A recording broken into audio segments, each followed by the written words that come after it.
Саламатсыздар ма, құрметті оқушылар? Бүгін біз кезекті есептерді талқылайтын боламыз. Бірінші есеп: дөңгелек диаграммада ойын кезіндегі команда мүшелерінің жинаған ұпайлары немесе жалпы ұпай санынан алған үлесі көрсетілген. Команда жалпы ұпай саны табуымыз керек екен. Енді оны табуымыз үшін біз білеміз, жалпы негізі 100% болып есептелінеді. Біз мына жерде проценттерді қосып алайық. 10-ға 22-ні қоссақ 32, 32-ке 23-ті қоссақ 55, 55-ке 25-ті қоссақ 80 болады. 80%. Пайызбен берілгендер осылар екен. 80%. Ал қалғаны, яғни 20%-ы ұпаймен берілген. Енді 100% болатын болса, мына бөлігіміз бізде 20%-ға тең болады. Общий 100 болу үшін 20%-ымыз бізде тең болады екен 18 ұпайға. 18 ұпайға. Олай болса, біз табуымыз керек нені? Жалпыны. Жалпы дегеніміз бізде 100% болады. 100% x деп аламыз. Сол кезде x табуымыз үшін бізде астында 20, үстінде 100 көбейту 18 болады. 100 бен 20 қысқаратын болса, мынау 1, мынау 5-ке тең болады. 18-ді 5-ке көбейтетін болсақ 90. 90 ұпай жинаған екен. Қыркүйек айының алғашқы 8 тәулігінде ауаның орташа температурасы 15, 19, 21, 18, 22, 25, 18, 22 градус. Осы тәуліктердегі ауаның орташа температурасының медианасын табыңыз дейді. Енді медиананы табуымыз үшін берілген сандарды өсу немесе кему ретімен жазып, ортасындағы санды алатын етке.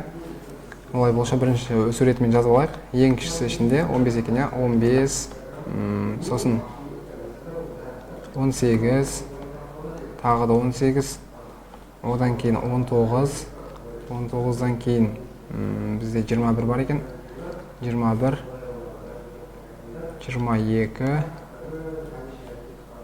22 тағы да, 22, сосын 25. Так, 1, 2, 3, 4, 5, 6, 7, 8. 8 болды. Енді біз басынан 2-ні өшірек, соңынан 2-ні өшірек. Басынан біреу, соңынан біреу. 19 мен 21 қалды. Енді 2 қалған жағдайда 19-ға 21-ді қосып, 2-ке бөлеміз. 19-ға 21-ді қосатын болсақ, бізде болады 40. 2-ке бөлетін болсақ, 20.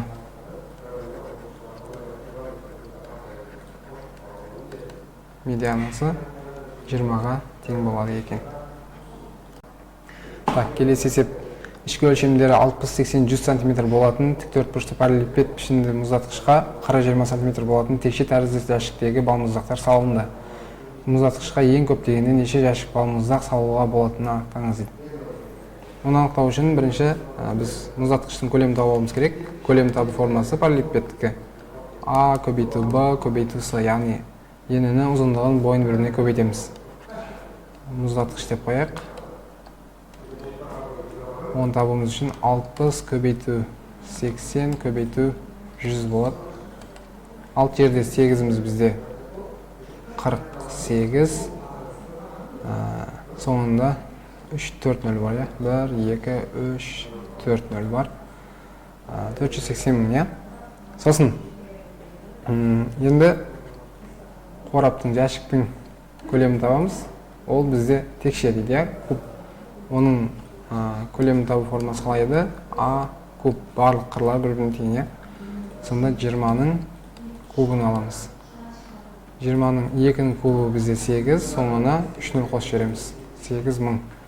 Енді неше штук сиятын табуымыз үшін мұздатқыштың көлемін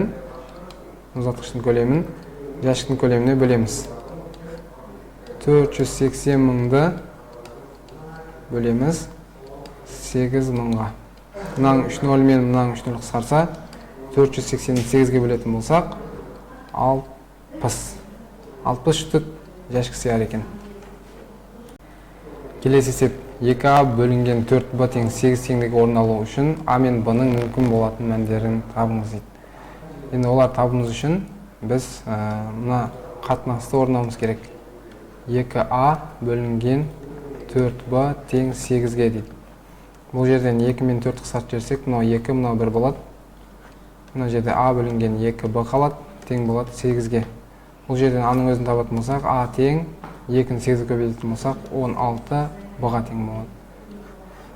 Осы арқылы мына жерден табуға болады. Мысалы үшін Б-мыз 1 болған жағдайда, Б-ның орнына 1-ді қойған жағдайда, А-мыз тең болады екен. Б тең 1 болған жағдайда, А тең болады нешеге? А тең 16 көбейту Б болады, 1 болады тағын. Тең болады 16-ға. Сонда 16-ға. Яғни бізде Б варианты болады дұрыс жауап. Келесі есеп. Фермадағы 4 түлік малдың аяқтар саны кестеде көрсетілген. Мал басын анықтаңыз дейді. Енді бізде 4 түлік мал берілген екен. Қой, сиыр, жылқы, түйе. Төртеуінің де аяқтарының саны әрқайсысында 4 аяқтан болады. Бірінші бізге онда несі керек болады? Барлығын қосу керек болады. 240 плюс 120 плюс 68 плюс 56. Олардың барлығын бастарын табуымыз үшін 4-ке бөліп жібереміз.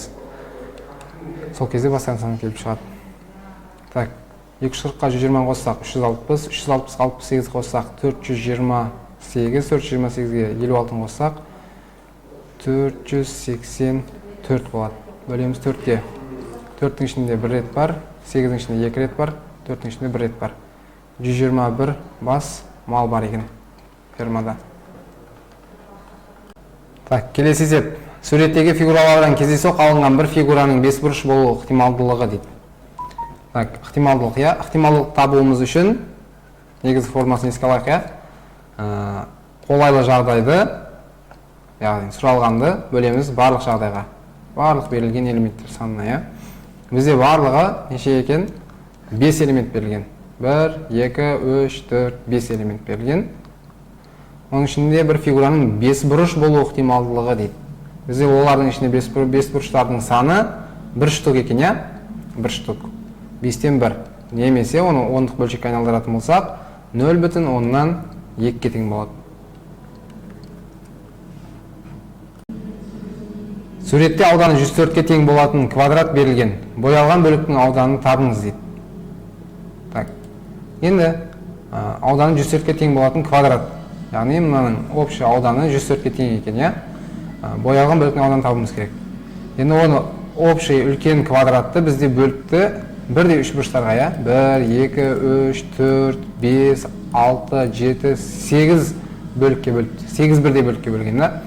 Енді біз олардың ішінде боялғандары 2 екен. 8-ге бөліп 2-ге көбейтеміз. 8-ге бөліп 2-ге көбейтеміз. Немесе оны не деп айтамыз? 4-ге бөліп 1-ге көбейтеміз. 4-тен 1-і боялған екен. Енді 104-тің 4-тен 1-ін табуымыз үшін, қандай да бір санның қандай да бір бөлігін табу үшін, сол санды сол бөлікке көбейтеміз деген заңдылығымыз бар еді. Оның ішінде 4-тен бізде 2 бар. 24-тің ішінде 4-тен 6 рет бар. 26-ға тең болады екен біздегі боялған бөліктің ауданы. Оқушы ойлаған санын 5-ке көбейтіп, 9-ды қосты және шыққан нәтиженің 3-тен 1 бөлігін тапқанда өзінің жасына тең сан шықты. Егер оқушы 13 жаста болса, ол қандай сан ойлағанын анықтаңыз дейді. Кері бағытқа байланысты есеп, кері бағытты соңынан басына қарай істейміз. Яғни 3-тен 1 бөлігін алған кезде өзінің жасы, яғни 13 шыққан екен. Бір санның 3-тен 1 бөлігі 13-ке тең екен. Ол қандай сан екенін табуымыз үшін біз не істейміз? 13-ті көбейтеміз 3-ке. 13-ті көбейтетін болсақ 39. Тексеріп көрсек болады. 39-дың 3-тен 1 бөлігін табамыз. Яғни 3-ке бөлеміз, қайттан, 13 болады. Енді 39 екен. Одан алдын істеген 9-ды қосты дейді. 9-ды қосыған болса, енді біз 9-ды азайтамыз. 39-дан азайтамыз 9-ды. Азайтатын болсақ 30-ға тең болар екен. Енді одан алдын істеген 5-ке көбейткен. Біз не істейміз енді 30-ды 5-ке бөлеміз, наоборот. 5-ке бөлетін болсақ 6. Біздің оқушымыз 6 деген санды ойлаған екен. Алғаш күні матаның 60%-ын, келесі күні қалғанның 40%-ын қолданғанда 96 метр мата қалған болса, барлығы неше метр мата болған? Табымыз керек екен, Енді 2 рет пропорциямен шығарамыз, өйткені 2 рет 2 күн не істеген, Бірінші кері бағытпен жұмыс істейміз, өйткені ең соңындағысы берілген, артқа қарай жұмыс істейміз. Келесі күні қалғанның 40%-ын қолданғанда 96 метр қалған екен. Сонда, значит, қалған пайыз 40%-ын қолданған болса, неше пайыз қалады? 60% қалған. 60% бізде 96 метрге тең. Ол жерде жаңылыс қалмау керек. 40%-ын қолданған, мына жерде 96 метр мата қалған. Қалғанын 40%-ға теңестіріп қоймау керек. 60-ға теңестіру керек. Енді осы жерден 100% табамыз. 100%-ымыз тең болады. X-қа дейміз даған пропорция құраймыз. Пропорцияны шешеміз. Астында 60, үстінде 100 көбейтілген 96. Мына 0 мен 0 кететін болса, 6 мен 96-ны сартамыз. 1, 6-ға бөлетін болсақ, мына 16 болады.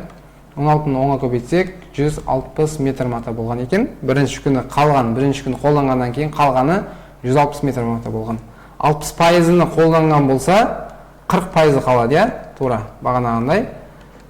Бұл 160 метрге тең. 160 метрге тең. Ал бізге неше керек? 100% керек. Бастапқыдағысы керек. Оны табамыз. X табымыз үшін астында 40, үстінде 100 көбейтілген 160. Мына сартамыз. Мынау 1, мынау 4 болады. 400-ге көбейтетін болсақ, 400 метр. 400 метр мата болған екен бастапқыда. Үш дос бірігіп өріктерді. Төменде әр баланың терген өріктерінің салмағы берілген. Айбек терген өріктің массасын табуымыз керек екен. Енді үшеуі бірігіп барлығы неше тергенін біз білмейміз. Үшеуі бірігіп барлығы неше тергенін білмейміз. Сондықтан ол үшеуіні біз алайық X деп алайық. Үшеуінікі жалпысын. Общий үшеуінікі тең болады X-қа деп алайық. Енді үшеуінің терген өріктерін қосатын болсақ, общий келіп шығады. Енді Тимур барлық өрігіп терген өріктің 4-тен 1-ін терген екен. Барлығымыз X деп алдық, X-дің 4-тен 1-ін табуымыз керек. Ол үшін 4-тен 1 X деп аламыз. Айбек барлығы бірігіп терген өріктің 40%-ын, яғни оны не деп алсақ болады? 0,4 X деп алсақ болады. Ал Айдың 28 килограмм екен. Үшеуін қосқан кезде X келіп шығады бізде.